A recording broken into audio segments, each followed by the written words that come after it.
Hello and welcome back friends in your channel अरलारी education.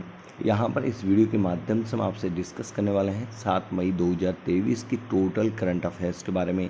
यहाँ पर पॉइंट टू पॉइंट जानेंगे कंप्लीट डिटेल के साथ। जितने भी क्वेश्चन बन रहे हैं 7 मई के करंट अफेयर के, उन सभी के बारे में अंत तक वीडियो के साथ बने रहें। एंड जो भी दोस्त चैनल पर पहली बार विजिट कर रहा है या जिसने भी अभी तक चैनल को सब्सक्राइब नहीं किया है, आगामी हर ऑथेंटिक अपडेट से जुड़े रहने के लिए चैनल को सब्सक्राइब कर नोटिफिकेशन बेल आइकन बटन जरूर दबा लें। दोस्तों, यहाँ पर जो करंट अफेयर्स के क्वेश्चन हम आपके साथ डिस्कस कर रहे हैं वो आपके लिए आगामी एग्ज़ाम के लिए बहुत ही ज़्यादा हेल्पफुल रहने वाले हैं। स्टार्ट करते हैं। देखिए पहला क्वेश्चन, यहाँ पर देखिए फर्स्ट क्वेश्चन, विश्व एथलीट्स दिवस कब मनाया जाता है? तो यहाँ पर सही आंसर होगा विश्व एथलीट्स दिवस 7 मई को यहाँ पर मनाया जाता है। अब यहाँ पर विश्व एथलीट्स दिवस मनाने का मेन उद्देश्य क्या है? तो यहाँ पर फिजिकल एक्सरसाइज और खेल के महत्व को बढ़ावा देने के लिए, लोगों में इसके प्रति जागरूकता फैलाने के लिए हर वर्ष 7 मई को विश्व एथलीट्स दिवस मनाया जाता है। अब इस बार का थीम क्या रहा विश्व एथलीट्स दिवस का? तो यहाँ पर athletes for all new beginnings इस बार का थीम रखा गया है। अगला क्वेश्चन यहाँ पर बात करें, हाल ही में एनटीजी नेशनल ग्रीन ट्रिब्यूनल ने कौन से राज्य पर 4,000 करोड़ का जुर्माना लगाया? तो हाल ही में एनटीजी ने यहाँ बिहार के ऊपर 4,000 करोड़ का जुर्माना लगाया है। यहाँ पर ये जुर्माना राष्ट्रीय हरित अधिकरण के जो लगाया गया है उसका मेन उद्देश्य क्या है कि ये जुर्माना यहाँ पर बिहार के ऊपर क्यों लगा है?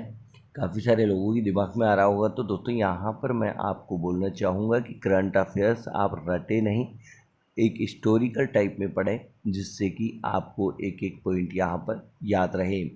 यहाँ पर अब हम बताएंगे कि आपको एनटीजी द्वारा बिहार पे क्यों लगाया गया। तो देखिएगा, यहाँ पर जो ठोस और गीला जो कचरा था उनका निपटारा करने में बिहार सरकार असमर्थ सी दिखाई दे रही थी, या कहा जाए तो उस पर ध्यान नहीं दे रही थी।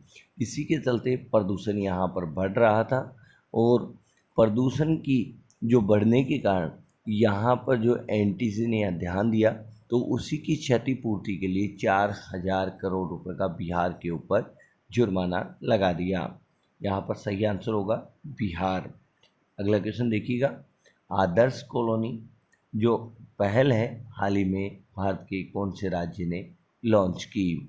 तो आदर्श कॉलोनी की जो पहल है हाल ही में भारत के उड़ीसा राज्य ने लॉन्च की है। इसका मेन उद्देश्य क्या है कि तटीय क्षेत्र हैं या जलवायु से जो काफ़ी प्रभावित होते हैं लोग, उन्हों के आवास स्थान बनाने के लिए उड़ीसा ने आदर्श कॉलोनी पहल एक लॉन्च की है, जिससे कि वह अपना आगामी जीवन वहां पर आराम से व्यतीत कर सके। वहां पर इनको रहने के लिए इनों की बिजली पानी सभी की सुविधा के लिए अच्छी व्यवस्था की जाएगी। तो उसी के हिसाब से यहाँ पर उड़ीसा राज्य ने आदर्श कॉलोनी पहल की लॉन्चिंग की है, शुरुआत की है। तो सही आंसर होगा इसका उड़ीसा। अगला क्वेश्चन देखिएगा दोस्तों, यहाँ पर अगले क्वेश्चन की बात करें, फ्यूचर ऑफ जॉब रिपोर्ट 2023 हाल ही में किसके द्वारा लॉन्च की गई? तो वर्ल्ड इकोनॉमी फोरम के द्वारा हाल ही में future of job report 2023 launch की गई है। इसका मेन उद्देश्य क्या होता है? यहाँ पर फ्यूचर ऑफ जॉब रिपोर्ट्स जो लॉन्च की गई है, इसमें क्या होता है कि आगामी टाइम पे भविष्य में आपको किस तरीके की जॉब से हम मिल सकती है, जिसके रिगार्डिंग आप आगे उसके अकॉर्डिंग आप आगे बढ़ें, एंड यहाँ पर कितनी जॉब्स आगामी टाइम पे ख़त्म हो सकती है, इन सभी के बारे में यहाँ पर वर्ल्ड इकोनॉमी फोरम ने फ्यूचर ऑफ जॉब रिपोर्ट 2023 जारी की है। तो इसका सही आंसर होगा वर्ल्ड इकोनॉमी फोरम। देखिएगा अगला क्वेश्चन, भारत और कौन से देश के मध्य हाल ही में 10वें लैंड पोर्ट का उद्घाटन किया गया? तो भारत और बांग्लादेश के मध्य हाल ही में 10वें लैंड पोर्ट का उद्घाटन किया गया है। तो यहाँ पर सही होगा ऑप्शन ए। तो ये उद्घाटन करने का मेन उद्देश्य क्या है? भारत और बांग्लादेश के बीच में व्यापारिक संबंध हैं उनको और भी ज़्यादा मजबूत बनाने के लिए और व्यापार को और भी ज़्यादा सरल और सुगम बनाने के लिए भारत और बांग्लादेश के बीच में यह 10वां जो लैंड पोर्ट है वो उद्घाटन इसका किया गया। इसका उद्घाटन 4 मई को मेघालय के डोकी में किया गया। तो इसका सही आंसर होगा बांग्लादेश, ऑप्शन ए। तो अगला क्वेश्चन देखते हैं यहाँ पे, विश्व हास्य दिवस कब मनाया जाता है? तो यहाँ पर देखिएगा दोस्तों, विश्व हास्य दिवस हर वर्ष 7 मई को मनाया जाता है। तो यहाँ पर हर वर्ष 7 मई को, इसका मुख्य उद्देश्य क्या है? विश्व हास्य दिवस क्यों मनाया जाता है? तो इसका मुख्य उद्देश्य काफ़ी सारे लोगों में दिन प्रतिदिन जैसे डिप्रेशन की शिकायत देखी जा रही है और डिप्रेशन के चलते हार्ट रिलेटेड यहाँ पर प्रॉब्लम्स देखे जा रहे हैं। उसी को देखते हुए हास्य योग को बढ़ावा देने के लिए और हास्य योग मतलब कि कहा जाए हास्य जो लाफिंग योग है उसके फायदों के प्रति लोगों में जागरूकता फैलाने के लिए हर वर्ष 7 मई को हास्य दिवस मनाया जाता है। क्योंकि अब ये हम आपको बता दें कि हास्य दिवस कब से मनाना शुरू किया गया। तो 1998 से हास्य दिवस मनाना शुरू किया गया और इसकी शुरुआत डॉक्टर मदन कटारिया जी ने की। अब बात करें अगले क्वेश्चन की, तो इसका ऑप्शन होगा ऑप्शन सी सही आंसर होगा। बात करें अगले क्वेश्चन की, देखिएगा, दोहा में आयोजित डायमंड लीग का खिताब किसने जीता?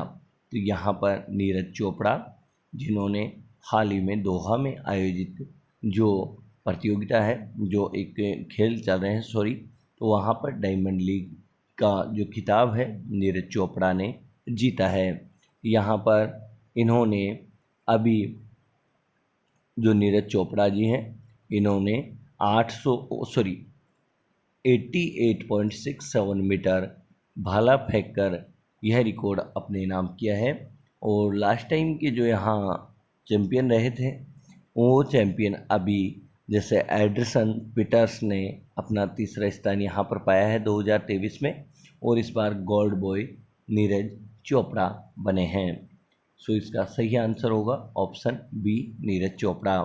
बात करें अगले क्वेश्चन की, कौशल विकास और उद्यमिता मंत्रालय हाल ही में कौन से मेले का आयोजन करने जा रहा है? तो यहाँ पर ऑप्शन होगा ऑप्शन ए शिक्षुता मेले का हाल ही में कौशल विभाग और उद्यमिता मंत्रालय यहाँ आयोजित करने वाला है। तो इसका मेन उद्देश्य क्या होगा, इस मेले को क्यों आयोजित किया जा रहा है? तो देखिएगा, यह मेला 8 मई से चालू किया जाएगा और यह 200 से अधिक देश के 200 से अधिक जिलों में इसका आयोजन होगा। और इस मेले का आयोजन करने का मुख्य उद्देश्य है कि जो नव युवा हैं उन्हों के भविष्य को देखते हुए उन्हों के करियर के अवसरों के बारे में प्रोत्साहित करने के लिए इस मेले का आयोजन किया जा रहा है। प्रधानमंत्री राष्ट्रीय शिक्षुता मेले का आयोजन किया जा रहा है। तो यहाँ पर सही आंसर होगा ऑप्शन ए। अब बात करें अगले क्वेश्चन की, हाल ही में कौन से देश में 10 लाख से अधिक पोलियो के टीके नष्ट किए गए? तो यहाँ पर जो 10 लाख से अधिक पोलियो के टीके हैं, तो यहाँ पर सही आंसर होगा सूडान। सूडान में अभी काफ़ी जैसे कि गहमागहमी गृह युद्ध जैसी स्थिति बनी हुई है। यह सभी आपको मालूम है कि सूडान इस समय सुलग रहा है। तो यहाँ पर अभी लास्ट टाइम पे आप सभी को हमने बताया कि भारत के जो व्यक्ति हैं उन्हों को अपने देश में वापस लाने के लिए यहाँ पर कावेरी ऑपरेशन चलाया गया था। तो यहाँ पर जो मेडिकल्स के जो बिल्डिंगें हैं उन्हों को ज़्यादा निशाना बनाया जा रहा है और उसी के चलते 10 लाख से अधिक वैक्सीन जो पोलियो की है उन्हें यहाँ के आतंकियों ने नष्ट कर दी है। बात करें अगले क्वेश्चन की, हाल ही में centre for innovation centre for innovation incubation research and entrepreneurship CI2RE का उद्घाटन हाल ही में कहाँ पर किया गया? तो यह उद्घाटन हाल ही में तेलंगाना में किया गया है। यहाँ पर बात करें इसके मुख्य उद्देश्य के बारे में, तो यहाँ पर IT एंड उद्योग मंत्री KT रामाराव ने इसका उद्घाटन किया है। इसका मुख्य उद्देश्य तकनीकी एवं उद्यमिता में आने वाले भविष्य की चुनौतियों से मुकाबला करने के लिए एंड नवीनतम इंजीनियरिंग एवं उन्नत तकनीक को विकसित करने के लिए यहाँ पर रिसर्च एंड एंटरप्रेन्योरशिप का उद्घाटन किया है। बात करें अगले क्वेश्चन की, देखिएगा, किंग चार्ल्स तृतीय और उनकी पत्नी कैमिला का राज्य अभिषेक कहाँ पर हुआ? तो इन्हों का जो राज्य अभिषेक है वो लंदन में हुआ है। तो अभी आप सभी को मालूम होगा कि जो भारत के उपराष्ट्रपति हैं वो हाल ही में 2 दिवसीय दौरे पर लंदन गए हुए हैं। तो उनका मेन जो उद्देश्य है 2 दिवसीय दौरे पर जाने का वो यही है कि जगदीप धनखड़ जी यहाँ जो चार्ल्स थर्ड हैं, किंग चार्ल्स थर्ड हैं, उनके राज्य अभिषेक में भाग लेने के लिए यहाँ लंदन अभी 2 दिवसीय यात्रा पर गए हुए हैं। सो आई होप दोस्तों यह आपके करंट अफेयर्स के कुछ इम्पोर्टेंट क्वेश्चंस थे, वो हमने आपके साथ डिस्कस किए। एंड इसके एक्सप्लेनेशन सहित आपको चाहिए तो दिए गए डिस्क्रिप्शन लिंक पर जाके क्लिक करें, वहाँ पर आपको एक एक डिटेल के साथ कंप्लीट करंट अफेयर्स के क्वेश्चंस मिल जाएंगे। यहाँ पर जितने भी क्वेश्चंस हमने आपको बताए हैं वो बिल्कुल एक तरीके से लेटेस्ट है। हमने किसी तरीके से ऐसे नहीं किया कि 5 दिन या 4-5 दिन पुराने क्वेश्चंस आपको आज की डेट डालकर यहाँ पर बता दिए हों। यहाँ पर जो भी क्वेश्चंस हमने आपको बताए हैं बिल्कुल लेटेस्ट क्वेश्चन बताए हैं, और ये क्वेश्चंस आप देखिएगा, हमारे बताए गए क्वेश्चन कल नहीं परसों तक लोगों की करंट अफेयर्स के साथ ऐड होंगे। सो प्लीज़ आगामी हर अपडेट से जुड़े रहने के लिए चैनल को सब्सक्राइब कर लें एंड बेल आइकन बटन ज़रूर दबा लें। एंड डिस्क्रिप्शन में दिए गए लिंक पर जाके देखें, इसके बारे में कंप्लीट डिटेल वहाँ से आप संक्षिप्त में नहीं एक तरीके से कहा जाए तो विस्तार में देख सकते हैं। सो फिर मिलते हैं न्यू वीडियो में न्यू अपडेट के साथ, तब तक के लिए लेते हैं विदा। जय हिंद, जय भारत।